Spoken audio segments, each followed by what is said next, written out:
그러면 우리가 무엇이라고 말을 해야 하겠습니까? 은혜를 더하게 하려고 여전히 죄 가운데 머물러 있어야 하겠습니까? 그럴 수 없습니다. 우리는 죄에는 죽은 사람인데 어떻게 죄 가운데서 그대로 살 수 있겠습니까? 침례를 받아 그리스도 예수와 하나가 된 우리는 모두 침례를 받을 때와 그와 함께 죽었다는 것을 여러분은 알지 못합니까? 그러므로 우리는 침례를 통하여 그의 죽으심과 연합함으로써 그와 함께 묻혔던 것입니다. 그것은 그리스도께서 아버지의 영광으로 말미암아 죽은 사람들 가운데서 살아나신 것과 같이 우리도 또한 새 생명 안에서 살아가기 위함입니다.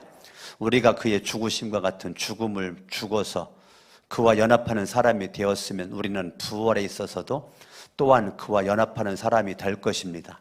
우리의 옛사람이 그리스도와 함께 십자가에 달려 죽은 것은 죄의 몸을 멸하여서 우리가 다시는 죄의 노예가 되지 않게 하려는 것임을 우리는 압니다.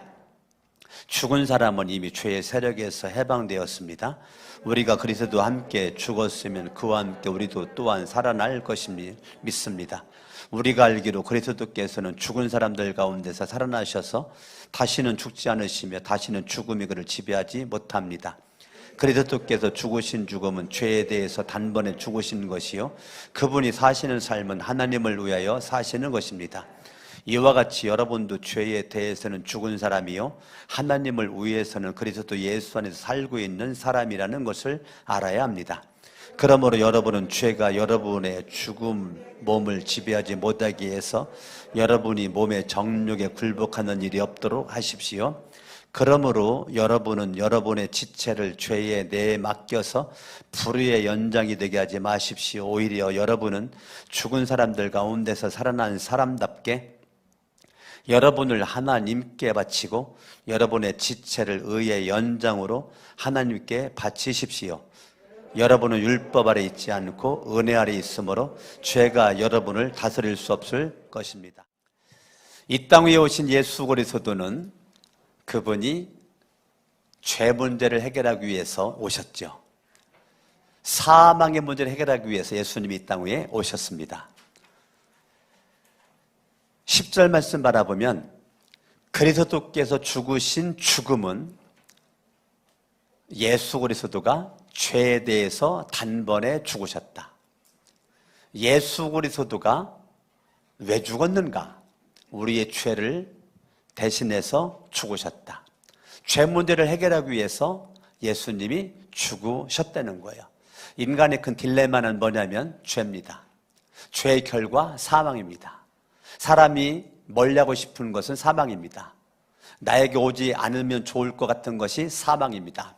죄의 결과 모든 사람에게 사망이 역사하고 있는데 이 죄의 문제, 사망의 문제를 해결하기 위해서 예수님은 단번에 십자가에서 못 박혀 죽으셨습니다. 그런데 예수 그리스도를 저와 여러분들이 나의 구주와 하나님으로 믿으면 예수님을 믿는 그 순간 11절에 바라보면 나도 여러분들도 죄에 대하여 죽은 자가 되었다는 겁니다. 이게 신비입니다. 2000년 전 십자가에 못 박혀 죽으신 그 예수 그리스도의 십자가에 내가 믿음으로 말미암아 나도 그 십자가에서 죽은 사람이 되었다는 거예요. 여러분, 예수를 믿는다는 것은 나의 죽음을 선포하는 겁니다. 여러분들이 예수를 믿는 믿음 가지고 침례받을 때 물속에 들어가는 것은 나의 죽음을 선포하는 것이고 물속에서 나오는 것은 예수와 함께 살으심을 선포하는 것입니다. 그러니까 예수 그리스도가 십자가에 못 박혀 죽었다가 예수님이 살아나셨는데 예수를 믿는 저와 여러분들이 11절 말씀 바라보니까 하나님을 위해서는 그리스도 예수 안에서 살고 있는 사람이라는 것을 알아야 합니다. 저와 여러분들이 알아야 될 것이 있습니다. 오늘 부활절 이 아침에 많은 것을 알 수도 있겠지만 한 가지를 반드시 알아야 되는데 나는 죽고 내 안에 그리스도 예수가 살고 있는 사람이라는 것을 알으려는 거예요. 나는 죽고 내 안에 그리스도 예수 안에서 살고 있는 나, 너, 우리 거룩한 샘 성천교회 공동체는 나도 너도 우리도 그리스도 예수 안에서, 우리의 믿음이라는 것은 그리스도 예수 밖에 있었던 사람이 예수를 믿는 믿음으로 그리스도 안에 들어온 사람들이에요. 내가 예수를 믿기 전에는 그리스도의 밖에 있다 보니까 예수의 통치권을 벗어나서 살고 있었던 것이죠. 그렇기 때문에 저와 여러분들이 성경을 봅니다. 6절 말씀을 보시죠. 우리의 옛사람, 예수를 믿기 전을 옛사람, 예수를 믿은 이후를 새사람이라고 그래요. 우리의 옛사람이 그리스도와 함께 십자가에 달려 죽은 것은 죄의 몸을 멸하여서 우리가 다시는 죄의 노예가 되지 않게 하려는 것임을 우리는 알아야 된다는 거예요. 압니다. 동글매기 치셔야 돼요. 압니다. 뭘 알아야 돼요? 나는 더 이상 죄의 노예가 될 수 없음을 알려는 거예요. 나라고 하는 존재는 예수 그리스도가 죄의 문제를, 사망의 문제를 십자가에서 해결해 주셨고, 내가 예수를 믿는 믿음으로 말미암아 이 죄의 노예로 살았던 옛사람의 모습은 십자가에 이미 달리셨죠. 갈라디아서 2장 20절에 내가 그리스도와 함께 십자가에 못 박혔나니, 그런즉 이제는 내가 사는 것은 내가 아니고 오직 내 안에 그리스도 예수가 들어와 산다는 것입니다. 내가 살아도 주를 위해서 살 수 있는 존재가 되는 것이죠. 그때 먹든지 마시든지 무엇을 하든지 하나님의 거룩한 영광을 위해 살아갈 수 있는 존재가 되는 것입니다. 여러분들이 알아야 돼요. 뭐를 알아요? 나는 죄의 노예가 될 수 없는 사람임을 알아야 돼요. 죄의 세력이 나에게 다가옴을 방치해서는 안 된다는 것을 알으셔야 되는 거예요. 옛사람의 모습이 내 안에 여전히 꿈틀거려 새 사람이 되었음에도 불구하고 옛사람의 모습으로 말하고 생각하고 행동할 수 있다면 그것은 안 된다는 거예요. 알아라! 너는 죄의 세력에 해방된 사람이다. 7절 말씀 바라보니까 죽은 사람은 이미 죄의 세력에서 해방되었다라고 성경은 말해주고 있는 겁니다. 나는 어떤 사람이라고요? 죄의 세력으로부터 해방된, 죄의 노예로부터 해방된, 죄의 악한 세력의 영향을 받지 않는 그리스도 예수 안에 있는 사람, 그리스도 예수 안에 있는 사람, 옛사람은 이미 죽었고 새 사람이 된 사람, 새 사람의 능력과 권세가 내 안에 역사하는 사람, 예수의 생명이 역사하는 사람, 이런 사람이 되었다는 것입니다. 8절, 우리가 그리스도와 함께 죽었으면 그와 함께 우리도 또한 살아날 것임을 믿어야 된다는 거예요. 따라합니다. 알아라. 믿어라. 따라합니다. 알고 믿자. 아시겠어요? 여러분들이 예수님을 덮어놓고 믿으면 안 돼요. 알아야셔야 돼요. 믿으셔야 돼요. 알았으면 믿으세요. 지식으로만 알지 말고 알았으면 믿으셔야 돼요. 할렐루야. 여러분들이 알기만 하고 안 믿으면, 내가 이상한 존재가 되어버려요. 13절, 그러므로 여러분은 여러분의 지체를 죄에 내맡겨서 불의의 연장이 될 수가 있다는 거예요.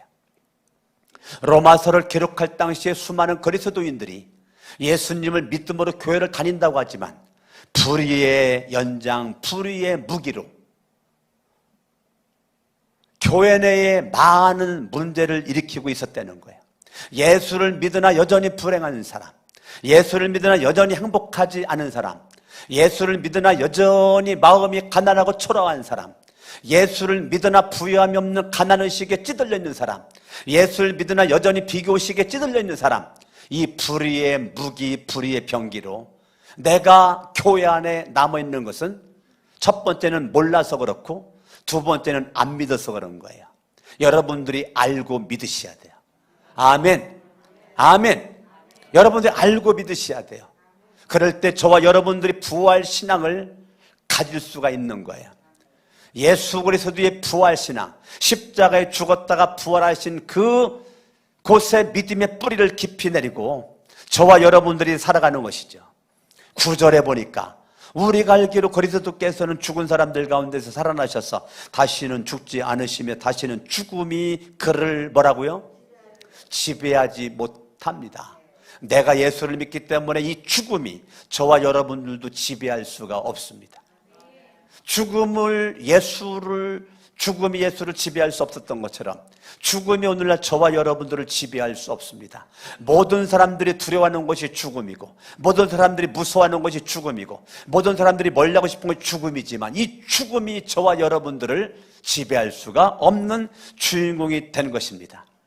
10절, 그리스도께서 죽으신 죽음은 죄에 대해서 단번에 죽으신 것이고, 그분이 사시는 삶은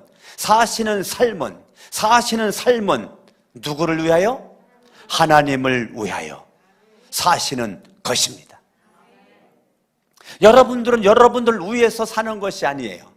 나를 위해서 물론 사는 거죠. 그럼에도 불구하고 나를 위해서가 아니라 하나님의 거룩한 영광을 위해서, 내 안에 계신 그리스도 예수 안에서 하나님의 영광을 위하여, 먹든지 마시든지 무엇을 하든지 하나님의 영광을 위하여, 돈을 벌어도 주님의 영광을 위해서, 일을 내도 나와 세상을 간 곳 없고 주님만 드러내기 위해서, 옷을 입어도 주님의 영광을 위해서, 할렐루야. 여러분, 머리를 잘라도 주님의 영광을 위해서, 무슨 일에도 주님의 영광을 위해서 여러분 살아갈 수 있는 주인공 될 수 있기를 예수님의 이름으로 축원합니다. 12절, 그러므로 여러분은 죄가 여러분의 죽을 몸을 지배하지 못하게 하려는 거예요. 죄가 나를 지배하지 못하도록 하려는 거예요. 죄가 몸의 정욕에 굴복하는 일이 없도록 하려는 거예요. 그랬을 때 저와 여러분들은 13절 후반절에 오히려 여러분은 죽은 사람들 가운데 살아난 사람답게 여러분을 하나님께 바치고, 나를 누구에게 바쳐요? 나를 하나님께 바치고, 신학대교는 목사만, 우리 부교육자들만 하나님께 바치는 게 아니에요.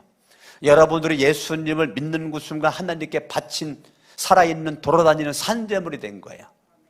구약은 짐승을 잡아가지고 각을 떠가지고 바쳤지만 로마서 12장의 말씀대로 나는 살았죠. 살으니까 움직이죠. 막 걸어다니죠. 걸어다녀요. 움직이니까 걸어다니잖아요. 그런데 로마서 12장은 뭐라고 말했느냐면, 너는 움직이는 살아있는 산 제물이다라고 말하는 거예요. 산 제물이 뭐예요? 하나님께 바친 거예요. 아멘. 여러분들 하나님께 바친 영혼이 된 거예요. 하나님께. 나라고 하는 존재는 하나님께 바친 제물이라고요. 제물은 내 맘대로 나를 위해서만 살 수가 없는 거예요. 나는 주님께 바친 존재가 되었기 때문에 그렇습니다.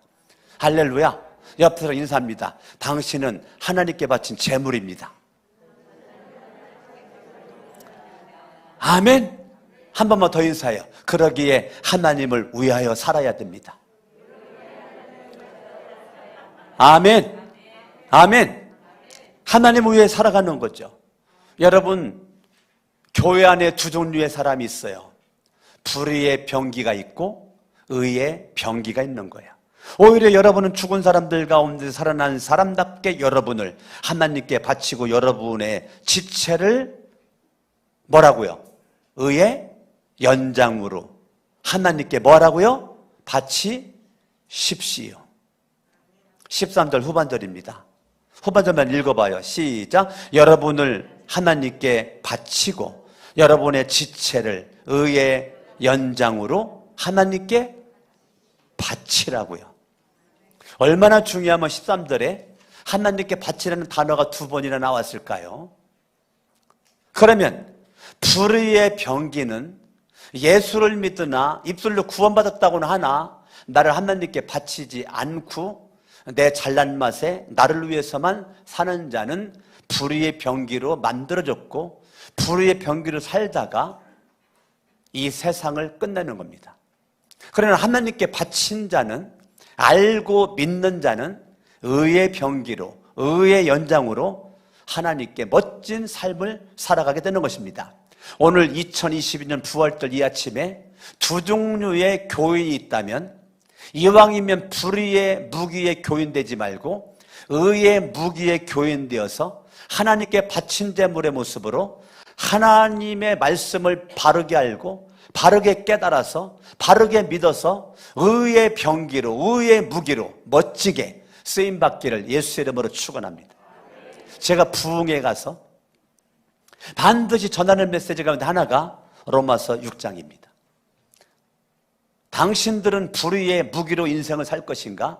의의 무기로 인생을 살 것인가? 이것에 대해서 정확하게 1시간 동안을 도전을 주고 있습니다. 다 의의 병기로 결단하도록 만드는 부흥의 과정의 한 메시지입니다. 난 오늘 우리 거룩한 성전에 속해져 있는 여러분들이 지나간 세월, 어제까지 세월은 지나간 과거는 끝이에요.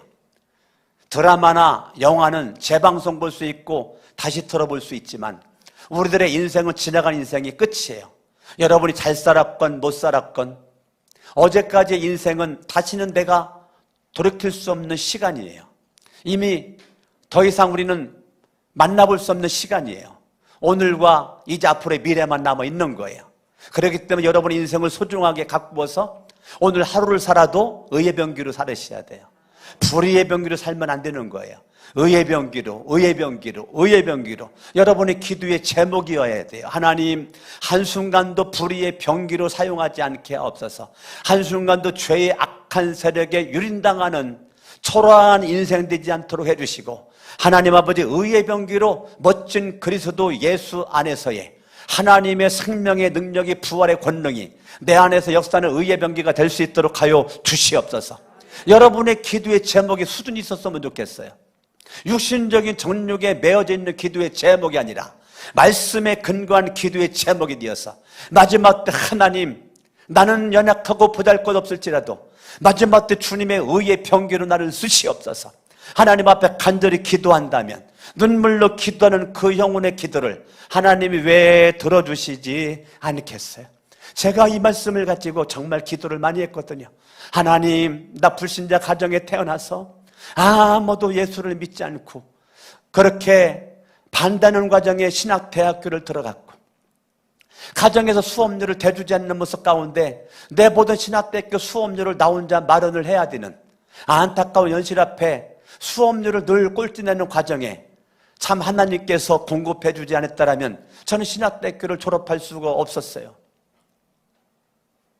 저는 신학교 다닐 때도 수업료 때문에 많이 울었어요.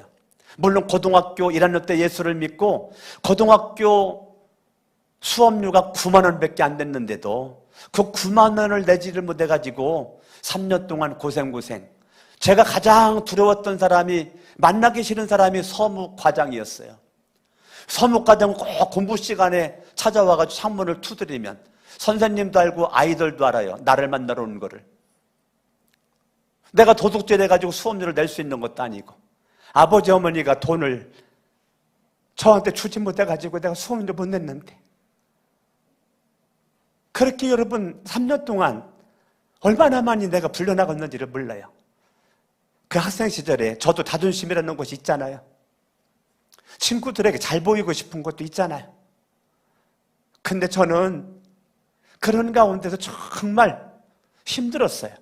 밤 11시까지 야간 단습을 마치고 자취방으로 가서 가방을 놓고 잠들 수 없어서 공주에 가면 부여 쪽 가는 곳, 그 산에 동학혁명군 우리형탑이라고 있어요. 동학혁명군 마지막 결정지 전체 몰살당한 그곳에 우리형탑이 있어요. 그곳까지 걸어가려면 내 자취방에서 한참 걸어가야 돼요. 밤 11시가 넘은 칠흑 같은 어두운 밤, 저는 그 동학혁명군 우리형탑까지 혼자 걸어가서 우리형탑 밑에 아무도 칠흑 같은 어두운 밤, 거기에 누워가지고 반짝반짝 빛나는 별빛을 바라보며 누워서 있을 때 정말 저 어린 시절에 고민도 많이 했고 갈등도 많이 했고 학교를 그만두고도 싶은 것이 하루에 12번도 더 있었고 3년 동안 신문 배달할 때 새벽같이 4시경에 일어나서 3년 동안 신문 배달한다는 게 그렇게 쉬운 것은 아니었어요. 사계절, 추운 겨울날도 아랑곳하지 않고. 그럴 때 여러 가지 생각이 있었지만 저를 이끌었던 것은 그리스도 예수였어요. 그리스도 예수 안에서의 삶이 저에게 참 있었어요. 제가 그때 배운 찬양 가운데 하나가 지금도 늘 은혜가 되는 거죠. 조가 삼간도 나는 만족하네. 값진 재물도 내겐 없지만 내게 주어진 하늘나라에 가면 순환금길을 거닐겠네. 비가 주르륵 쏟아지는 그 빗줄기를 이기지 못하고 자취방에 5군데 빗물이 줄줄 새는 곳에 밤잠을 자지를 못하고 한쪽 구통이 쭈그리고 앉아가지고 천주교 다녔던 내 친구는 원망하고 불평하고 짜증내고 한숨을 푹푹 쉬고 있을 때 저는 입술에서 흥얼흥얼 찬양을 하니까 친구가 너 잠도 못 자고 이러한 빗줄기를 피하여 다 달아 갖다 놓고 밖에서 갖다 놓고 이런 가운데서 넌 뭐가 좋아가지고 이렇게 노래가 나오냐? 저는 노래가 나올 이유는 환경적으로는 없었어요. 근데 한 가지 있었어요. 나를 구원하신 예수 그리스도. 제가 신학대학교 입학할 때 교수님이 네가 구원받은 증거가 뭐냐? 라고 저한테 질문했을 때 저는 당돌하게 또리방하게 요한복음 3장 16절 하나님이 강석원이를 이처럼 사랑하사 독생자를 주셨으니 이는 저를 믿는 강석원이가 멸망치 않고 영생을 얻게 하라 하시니라. 요한복음 3장 16절의 말씀에 근거해서 나는 구원을 받았습니다. 그때 저를 면접 보신 분이 고재봉 교수님, 지금 하늘나라 가셨는데 내가 보는 앞에서 그분이 한문으로 합자를 딱 쓰더라고요. 합격, 합자를 딱 면접에서 합자를 딱 쓰는 거예요. 내가 보는 앞에서. 저는 하나님의 말씀에 근거한 구원의 확신을 저는 고등학교 1학년 때 받았죠. 이 하나님의 말씀, 신문을 열심히 돌리는데 쌀이 없어가지고 밥을 해먹지를 못하고 젊은 고등학생 때 굶어가면서 학교를 다닐 때 아침에 일어나가지고 신문 돌릴 때 얼마나 배에서 꼬르륵거리고 배가 고픈지 그때 담장 위에 있는 우유병 하나가 딱 보여가지고 그 우유병을 주변을 돌아봤더니 사람들이 아무도 없어가지고 그 우유병을 제가 훔쳐서 커브를 돌아가지고 우유병을 따가지고 배고픈 김에 먹으려고 하는데 신문 한 20단 남았는데 다 돌리고 난 다음에 먹으면 괜찮겠다는 생각이 들어가지고 신문을 열심히 그렇게 돌리는데 내 공주고등학교 앞에 약방이 하나 있었어요. 약방은 함석 미닫이 문으로 이렇게 있었는데 함석 미닫이 안에는 그 유리문이 있었고 그 틈새로 신문을 넣는 거예요. 추운 겨울날 그 틈새 신문을 이렇게 집어 넣는데 안 들어가는 거예요. 그러니까 힘을 써가지고 신문을 넣다 보니까 그만 제가 신문사에 꺼있는 우유병을 제가 잠깐 놓쳤어요. 잊어먹었어요. 그 추운 겨울날 내가 그렇게 먹고 싶었던 우유병이 쨍그랑하고 밑에 떨어지면서 우유가 하얀하게 쫙 퍼지는데 얼마나 날씨가 추웠던지 내 느낌상 금방 막 살얼음이 얼는 것처럼 막 그렇게 보이더라고요. 쨍그랑거리는 소리에 도둑님이 제발 버린다고 나는 나도 모르게 주변을 봤는데 아무도 나를 보는 사람이 없었어요. 그런데 쨍그랑거리는 그 소리에 이 도둑놈아 네가 예수 안에 산다고 하면서 배고픈 걸 이기지를 못하고 네가 우유를 훔쳤냐? 라는 음성이 내 마음에 들리는 거예요. 자취방으로 뛰어가서 돼지저금 통장 배를 갈랐어요. 100원짜리 5개를 꺼내가지고 움켜쥐고 추운 겨울날 신문 돌리고 나면 6시 반인데 4시 반부터 2시간 동안 돌리는데 아직 겨울이라 아직도 어두울 때 그때 공주 시내가 그때 문 열어놓은 데가 별로 없었어요. 이리 뛰고 저리 뛰면서 아침 7시 반까지 똑같은 우유병을 찾는데 우유병이 없어요. 한참 뛰다 보니까 오토바이 아저씨가 우유병 그 실은 그 플라스틱 박스를 오토바이 뒤에 실은 거 저기 오길래 내가 길을 가로막고 섰더니 이분이 섰어요. 똑같은 우유병 있나 봤더니 있길래 이거를 돈 주고 제가 샀죠. 돈 주고 사가지고 제가 그 우유병을 훔친 그 집에 갔어요. 두 가지 마음이 들었어요. 훔친 그 자리에 살짝 올려놓고 올까? 아니면 우유병을 주고 내가 도둑놈이라고 고백하고 올까라고 갈등을 했어요. 살짝 올려놓고 오면 내일 또 훔칠 것 같더라고요. 그래서 내 스스로 죄 짓는 걸 방지하기 위해서 나무 대문을 두드렸어요. 아주머니가 아침밥 하다 말고 나오는데 그 아주머니에게 제가 성큼 들어가서 아주머니 가정에 조선일보 신문을 돌리는 공주고등학교 강석원이라고 합니다. 제가 오늘 아침에 신문 돌리다가 담장 위에 우유병이 있어서 먹고 싶은 마음에 제가 그만 훔쳐서 먹었습니다. 아주머니, 저는 예수님을 믿는데 예수 믿는 학생이 도둑질하면 안 될 것 같아서 제가 도둑놈임을 고백합니다. 다시는 우유 안 훔칠 테니까 오늘 훔친 거를 용서해 주시고 제가 돈 주고 우유병을 사왔습니다. 그러니 아주머니 용서해 주세요. 저는 이 도둑놈아 라고 아주머니가 저한테 손가락질하고 싸늘한 눈길로 싸늘한 목소리로 저한테 할 줄 알았더니 아주머니 빙긋이 웃으면서 저에게 다가오더니 저의 어깨를 다 품으면서 학생 얼마나 힘들면 이렇게 신문 돌리면서 학교를 다녀.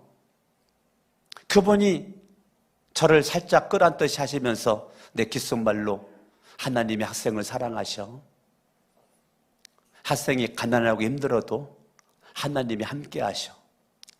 예수를 믿는다고 하니 예수를 믿으면 학생들은 학생을 모든 죄가 용서받고 사함받고 구원받아 영생 얻어 천국 갈 수가 있어.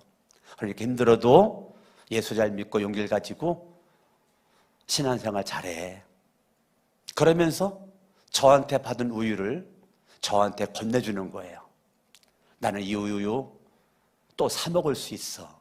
그러니까 학생이 이 우유 갖다 먹어. 시간이 오래됐죠. 오래됐죠. 82년도니까 시간이 꽤 흘렀죠? 몇십 년 흘렀죠. 근데 지금도 그때 생각하면 눈물 나요. 그때 그분이 도둑놈인 나에게 들려줬던 그거는 요한복음 3장 16절이었어요. 요한복음 3장 16절을 도둑놈인 나에게 그분이 주님의 사랑으로 나는 교회 집사야. 나는 교회 집사야. 내가 학생으로 위해서 기도해 줄게. 힘내. 나는 지금 그분의 솔직히 얼굴 기억 안 나요. 그런데 그때 만남은 막 생생한 거예요. 너무너무 생생한 거예요. 그 우유를 싸우다가 제가 졌어요. 제가 받았죠. 돌아서서 이렇게 올라오는 아주머니 학생 뒤돌아봤더니 내일부터 우유가 먹고 싶거들랑 언제든지 매일이라도 갖다 먹어. 우유가 없으면 학생이 갖다 먹은 줄 알게. 나는 이 우유 없어도 사 먹을 돈 많아. 저는 그분의 그 속삭임이 가슴에 있었고, 물론 배가 고팠지만 단 한 번도 우유를 더 갖다 먹은 적은 없어요. 신기하게 배는 고팠는데 그 집 앞에 가까이 가면 배가 불러지는 거예요. 여러분 이런 경험 있어요? 나 진짜 배고팠거든요. 근데 그 집 앞에 가까이 가면 배가 불러오는 거예요. 제가 이름을 붙였어요. 하나님, 오늘은 사랑의 우유로 내 배를 채워주어서 감사합니다. 하나님, 오늘은 희망의 우유로 내 배를 채워주어서 감사합니다. 하나님, 오늘은 믿음의 우유로 내 배를 채워주어서 감사합니다. 제가 처음에는 그냥 신문 돌리다가 언제부턴가 하나님 앞에 기도를 하는 걸 하더라고요. 여러분, 정말 우리가 부활신앙, 부활 생명을 가진 사람은 인생이 힘들 때 믿음이 찬란하게 빛나야만 하는 것입니다. 내 인생이 곤란하고 어려움이 있을 때 더욱더 주님을 의지해야만 하는 것입니다. 그때 예수 믿은 지 얼마 되지 않으셨던 저의 믿음의 수준이 그 정도였었다면 지금은 제가 얼마나 주님을 의지하는지 여러분 아시겠죠? 예? 예, 저는 예수를 믿은 지 얼마 되지 않았을 때 그 정도로 제가 주님을 의지했다니까요. 정말 하나님 앞에 멋진 모습으로 고1 때 예수를 믿었는데 내 기억상 영적인 후퇴를 많이 해본 적이 없습니다. 영적인 후퇴를 많이 가본, 조금은 갔겠죠. 인간이니까. 조금은 가봤겠지만은 저는 많이 가본 적이 없습니다. 내 신앙의 곡선을 그리라고 한다면 저는 계속 올라가는 곡선이라고 저는 내 신앙의 곡선을 그립니다. 신학교 다닐 때에 공동체 훈련 통해서 당신의 신앙의 곡선을 그려보라고 A4 용지를 나눠주고 했을 때 저는 신앙의 곡선 놓고 정말 기도를 했어요. 하나님, 내 신앙의 곡선이 고1 때부터 뭔가요? 네, 제가 생각하는 거는 신앙의 곡선이 올라가 독수리같이, 제가 올라가다가 떨어진 적이 없었던 것 같아요. 순간 낙심하고 좌절한 적은 있었지만 살짝 내려갔다가 올라간 것이지 깊이 내려간 적은 없었던 것 같아요. 지금까지. 왜 그랬을까? 저는 한 가지를 봅니다. 오늘 새벽 설교 제목대로 나는 부활 신앙의 존재였고, 오늘 설교 제목은 부활 생명입니다. 부활 신앙을 가진 내 안에 부활 생명, 예수의 생명이 내 안에 접붙임 바 된 것이죠. 4절을 봅니다. 그러므로 우리는 침례를 통하여 그의 죽으심과 연합함으로써 그와 함께 묻혔던 것입니다. 그것은 그리스도께서 아버지의 영광으로 말미암아 죽은 사람들 가운데서 살아나신 것과 같이 우리도 또한 무슨 생명이요? 새 생명 안에서. 자, 예수 그리스도 예수 안에서가 단어가 바뀌었죠. 뭐라고 바뀌었어요? 새 생명 안에서. 새 생명은 누구예요? 예수 그리스도죠. 그리스도 예수죠. 그래서 예수 안에서 살아가기 위함입니다. 그러니까 부활신앙의 존재는 부활 생명, 예수의 새 생명. 내가 예수를 믿기 전에는 육신의 부모로부터 물려받은 육신의 생명 가지고 살았다면 옛사람이 변하여 새 사람 된 내 안에는 예수의 새 생명이 내 안에 접붙임 바 되어서 내가 연합한 자가 된 거죠. 예수의 죽으심과 연합한 자, 예수의 부활과 연합한 자, 예수의 생명과 연합한 자 된 나는 예수의 새 생명 가운데 살아가는 존재가 된 것이죠. 제가 시골 살 때 접 붙여봤어요. 접 붙여봤어요? 우리 김현자 목사님 접 붙이는 게 뭔지 알아요? 모르죠? 그거는 고엽나무는 알아요? 고엽나무 몰라? 우리 나윤희 목사님 고엽나무 알아요? 몰라? 참, 누가 촌사람인지 모르겠네. 고엽나무가 있어요. 고엽나무를 싹 잘라가지고 감나무를 접을 붙여요. 감나무를. 쥐밥나무가 있어요. 쥐밥나무가 뭔지는 오기수 우리 목사님 아세요? 쥐밥나무? 몰라요? 아, 쥐밥나무라냐고. 쥐밥나무는 조그만 쥐밥 열매를 맺는 거 쥐밥나무라고 그래요. 이거는 먹을 수가 없는 쥐밥나무인데 그걸 싹 잘라가지고 밤송이 좋은 거 그런 걸 갖다가 싹 접을 붙여요. 그러면 둘로 나타납니다. 접 붙인 게 죽든지 살든지. 죽은 건 끝나는 것이고 살은 건 그게 잎이 피고 더 자라나가지고 신기하게 뿌리와 둥지는 고엽나무예요. 쥐밥나무예요. 그런데 접 붙인 거 위에는 신기하게 왕밤 큰 감열매가 주렁주렁 맺어지는 거예요. 저와 여러분들의 뿌리는 고엽나무, 쥐밥나무, 돌감람나무예요. 그런데 우리가 예수 그리스도의 생명에 연합한 자, 접붙임 바가 되는 그 순간 내 육신의 열매가 내 안에서 맺히지 않고 성령으로 말미암아 그리스도 예수 안에서의 열매가 주렁주렁 맺혀진 첫 번째가 사랑의 열매라고요. 사랑과 희락과 화평과 오래 참음과 자비와 양선과 충성과 온유의 절제. 성령의 열매가 우리 가운데 주렁주렁 새 생명 가운데 사는 우리들에게 맺어질 수가 있다는 거예요. 할렐루야. 아멘. 아멘. 이것이 얼마나 큰 복이에요. 제가 예수를 믿고 나서 내가 접붙인 것이 얼마나 그게 은혜가 되는지를 몰라요. 성경은 내가 돌감람나무래요. 주님은 참 감람나무래요. 돌감람나무, 참감나무는 접붙인 바가 되었다는 거예요. 우리는 십자가에 연합했고 부활과 연합했어요.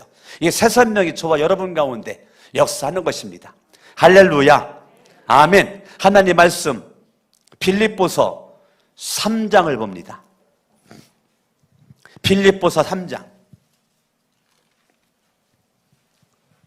10절 말씀.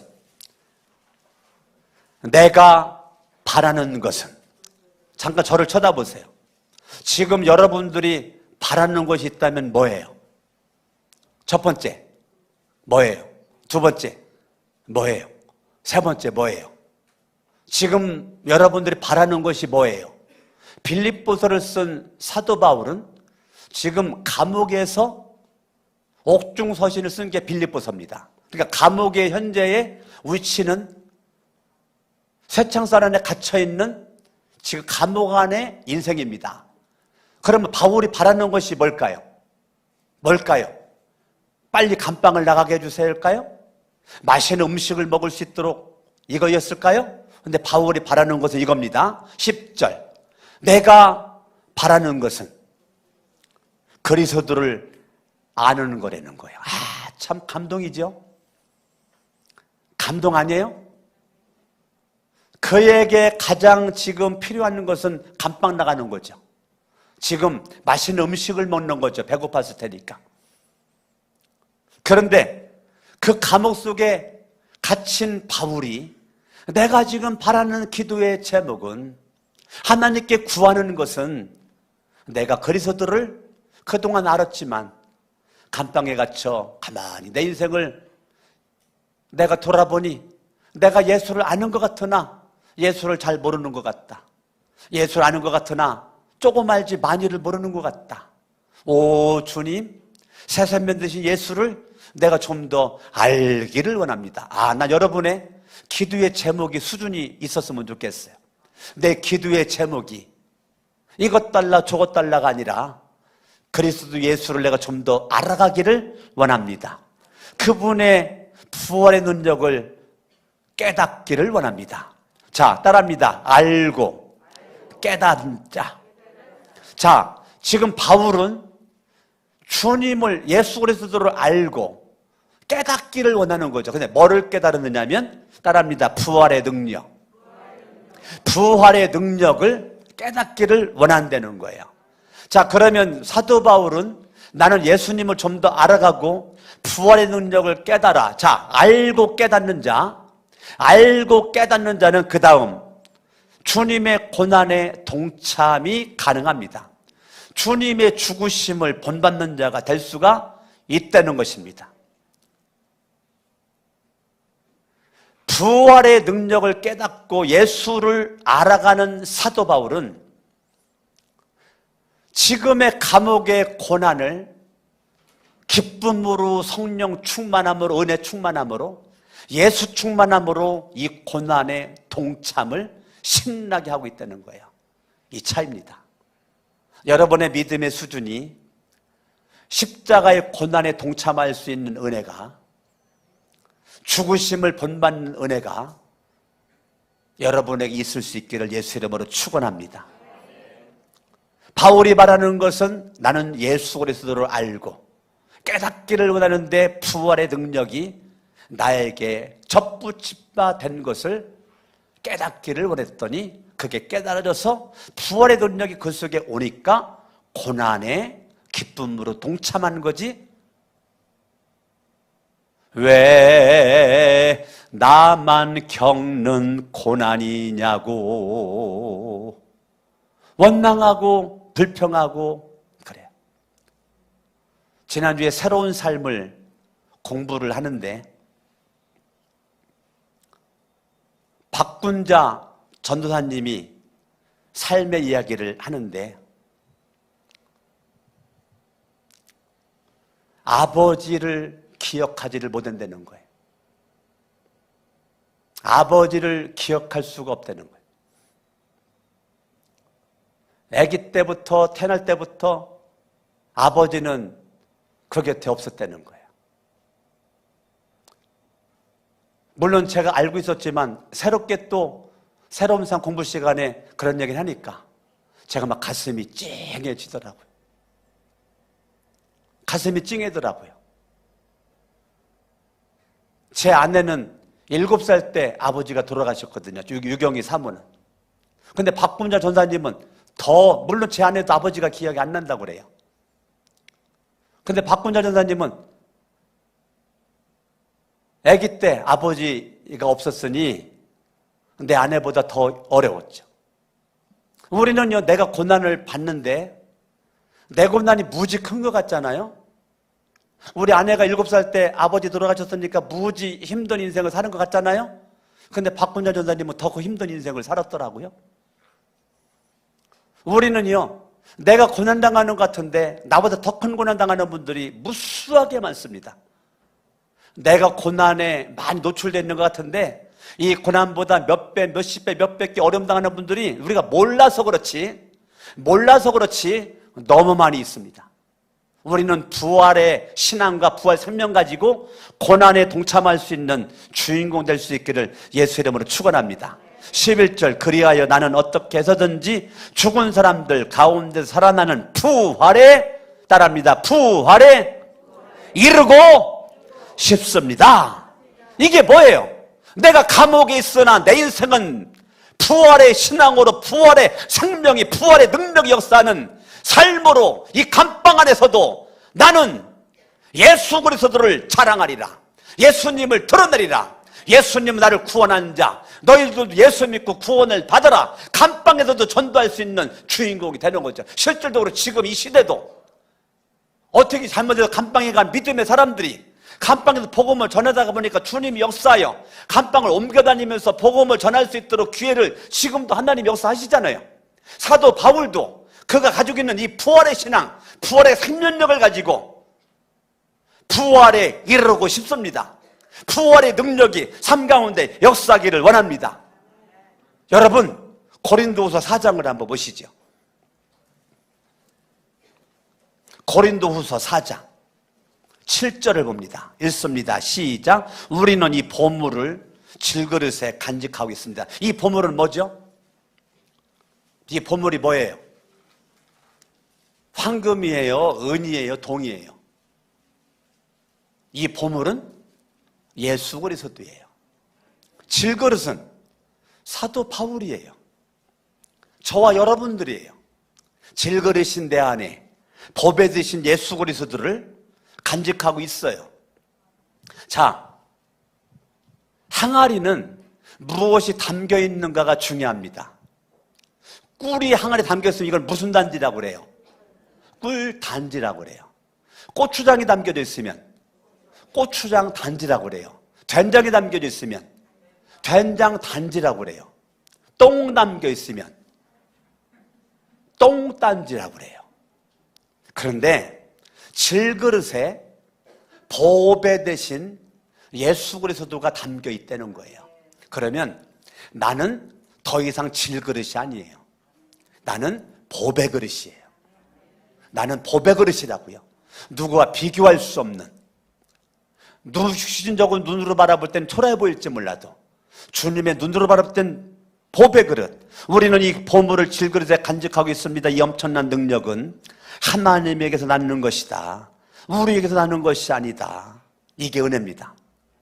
자, 부활 신앙으로, 부활 생명으로 여러분들이 살아가는 자는 8절, 9절에 집중할 수 있습니다. 우리는 사방으로 쥐어들어도 우겨쌈을 당하여도 쌓이지 않고 움츠러들지 않는다는 거예요. 자, 부활 신앙이 있는 자, 부활 생명이 있는 자, 사방에서 쥐어 짜들어오니까 피할 길이 없죠. 도망갈 길이 없죠. 꼼짝없이 그렇게 죽을 것만 같죠. 그럼에도 불구하고 움츠러들지 않는다. 어떻게 가능할까? 부활신앙만 가능합니다. 부활 생명이 있는 자만 가능합니다. 답답한 일 당할 때 부활 신앙이 없는 사람들은 그냥 인생 터뜨려 버립니다. 인생 그냥 끝장내 버린다고요. 모든 걸 다 포기한다고요. 왜? 빛이 보이지 않으니까. 절망의 끝자락에서 인생 끝내버린다고요. 답답한 일 당할 때 부활 신앙, 부활 생명 있는 사람은 낙심하지 않는다는 거예요.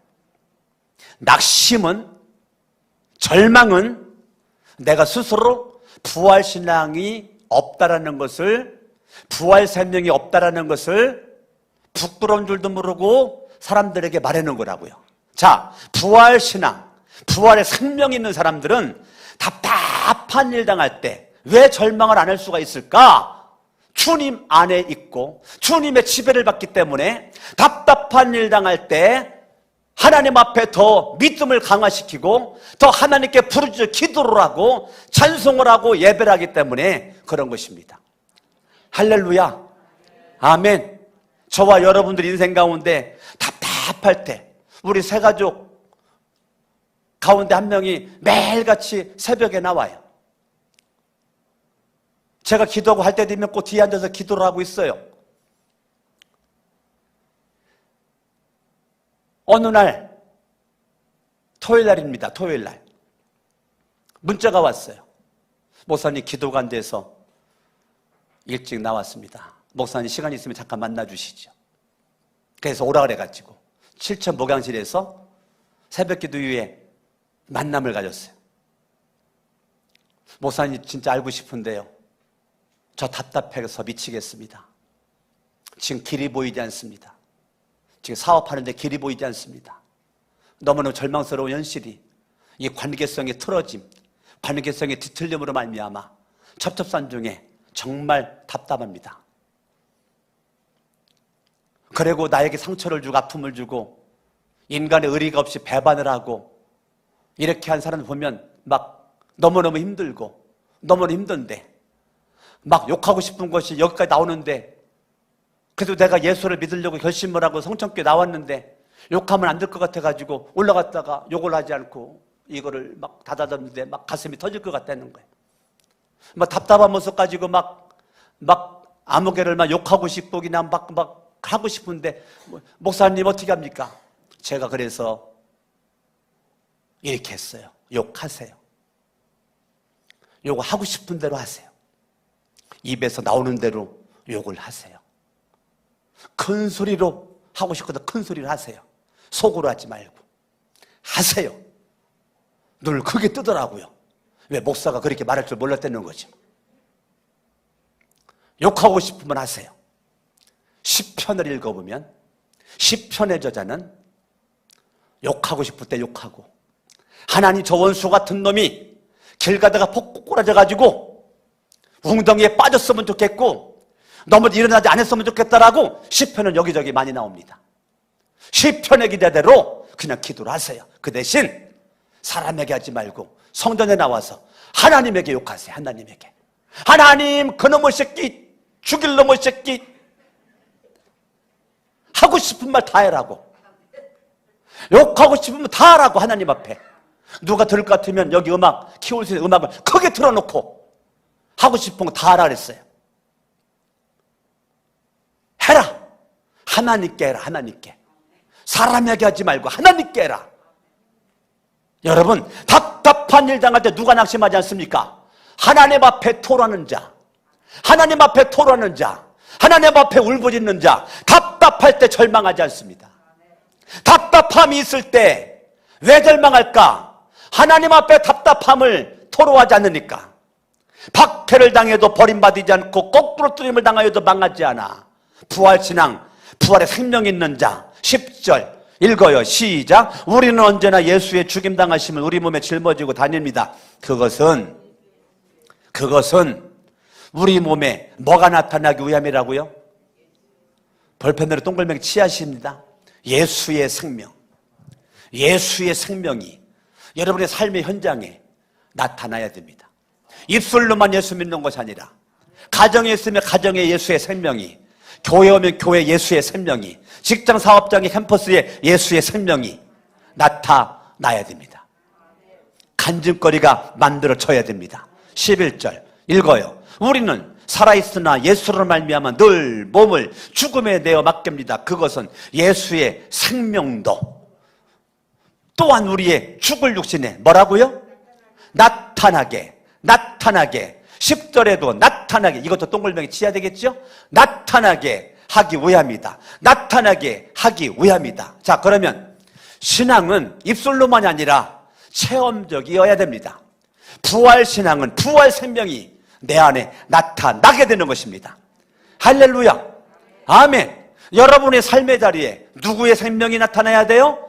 예수의 생명이 가정사역에서, 교회사역에서, 직장, 사업장 사역에서 예수의 생명이 드러나야 돼요. 할렐루야. 그럴 때 거꾸로 뜨림을 당하여도 망하지 않고, 답답한 일을 당하여도 낙심하지 않고, 사방으로 우겨쌈을 당하여도 움츠러들지 아니하고, 박해를 받아도 버림받지 않는 예수의 생명이 역사는 주님의 은혜 가운데 승리하시길 바랍니다. 할렐루야. 그러므로 16절 보니까 우리의 속사람은, 새사람은, 그러므로 우리는 뭐라고요? 낙심하지 않습니다. 이게 믿음의 삶의 자세예요. 속사람의 자세예요. 새사람의 자세예요. 우리는 낙심하지 않습니다. 왜? 부활의 능력이 내 안에 역사하고 있기 때문인 것입니다. 할렐루야, 아멘. 겉사람은 낡아지나 우리의 속사람은 날로 새로워집니다. 지금 우리가 겪는 일시적인 가벼운 고난은 비교할 수 없을 정도의 영원하고 크나큰 영광을 우리에게 이루어 줍니다. 자, 고난은 영광과 연결됩니다. 십자가 없는 부활은 있을 수가 없습니다. 고난이 없는 영광은 여러분들이 차지할 수가 없습니다. 여러분, 현재의 고난은 따라합니다. 일시적인 가벼운 고난. 아시겠습니까? 지금 여러분에게 있는 고난이 그렇게 큰 고난이 아님을 부활신앙으로, 부활 생명으로 인식하시기를 바랍니다. 큰 산을, 십자가가 큰 산인데 예수님은 작은 잔으로 봤던 것처럼 큰 문제가 작은 문제로 보이기를 예수 이름으로 축원합니다. 아무리 커도 성경은 그거 일시적인 거야. 너 고난당해봤자 100년도 안 간다 그 말이에요. 너 고난당해봤자 그거 얼마나 가겠냐? 조금만 참어, 기다려. 일시적인 가벼운 고난 가지고 네가 비틀거릴 정도로 초라한 사람 아니다. 넌 질그릇이나 네 안에 보배 되신 예수가 있어. 예수의 생명이 역사해. 그러니까 일시적인 가벼운 고난에 흔들리지 말고 비교할 수 없을 정도의 영원하고 크나큰 영광이, 그 고난이 모아지니 영광이 만들어지는 거야.